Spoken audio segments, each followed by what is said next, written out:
Kita jengok lampu PJU di sepanjang jalan Angkatan 45. Mayoritas mati galo. Mau kita mampir di sini setelah kita ninjau banjir tadi. Dan ini juga masih mati. Itu lagi menunggu petugas PJU. Kita minta malam ini juga untuk dibener Tegalo biar hidup. Karena ini jalan protokol juga. Mana petugasnya dari mana? Mereka arah ke sana, Pak. Ini kayak baru Oh, dia muter Jadi sini. yang baru hidup ini dari di sub kita, Pak. Dia dapat laporan, Pak. Yang matikan ini ialah budak-budak yang nak trek-trekan. Dia yang mati ke MCB-nya katanya, Pak.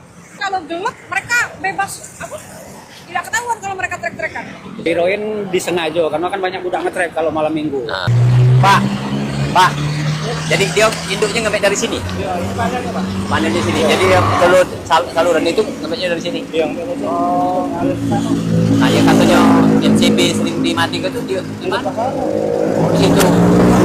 Sudah minta dengan Dinas Perhubungan dibagi per zona. Dibagi per zona. Jadi begitu ada pengaduan, zona itu bergerak di titik-titik mana. Juga kan ada ada armadanya, disertai kren dan lain sebagainya. Mereka selalu mobile, standby.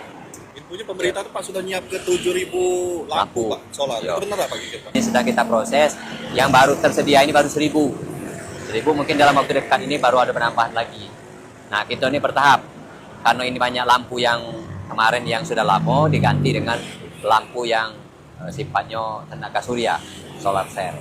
Kalau targetnya secepat-cepatnya, insya Allah dalam tahun ini bisa kita kelar ke Kalau.